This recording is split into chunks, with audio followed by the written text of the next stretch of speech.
This is Captain Paul Brawley with Fish Finder Guide Service. This week we're going to start off just south of the CPNL channel. This is the CPNL channel right here. It runs up, makes a bend, and kind of goes into this CPNL right in here. So we're going to be just south of that in the natural gut on this drop right here.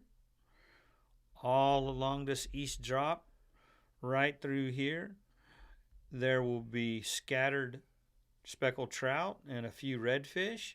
You're going to concentrate using popping corks and shrimp. Like an 18-inch leader with either a number 3 Kell hook or a 1/16 ounce lead head. I like using that, and I'll make drifts. We start up on the flat somewhat, 400 or 500 yards, and drift out towards the western drop in this direction on a southeast wind. You'll get a lot of southeast days right now while they're building up to different northers. Any of those drifts this way would be really well to catch trout and some scattered redfish. We're going to go across into this western shoreline in this pocket right in here. It'll be right around the pier that is on King Ranch shoreline. Right there, just south of that pier. The pier's right here, I believe. Just south in that curved pocket I just showed you. You'll be wade fishing through there, throwing bass assassins, tout tails, down south lures. Anything with a paddle tail works real well. All through this direction here, just kind of working your way up and down, looking for the mini sand holes and grass holes. You're going to be fishing for redfish and trout through there using lures of wade fishing. And we'll move a little bit south next. All right, we're going to move a little bit south and a little bit west. We're going to be concentrating in this area right in here. Right through there, you're going to either be on a north wind or a south wind. It's going to be either be northeast or southeast. You're going to be making drifts through here. If it's northeast or if it's southeast, drifts this way, and you're going to be looking for redfish.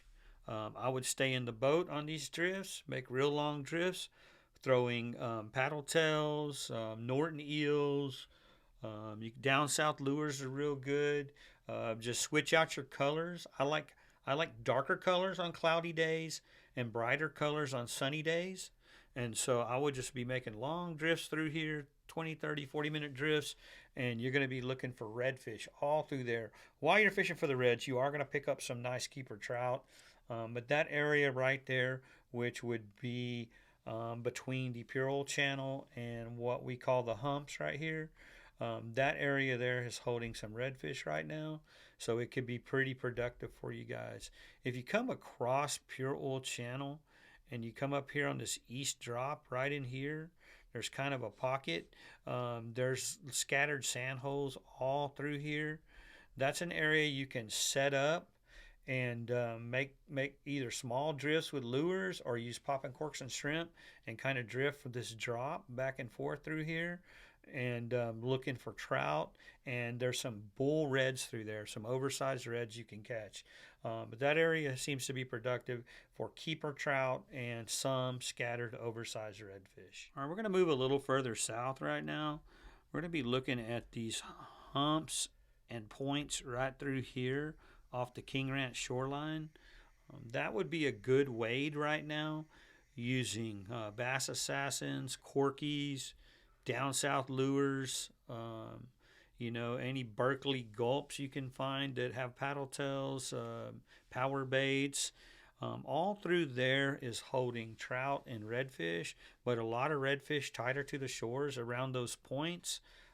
If you're running along and you have a shallow draft boat and you can know where the rocks are, can stay off the rocks.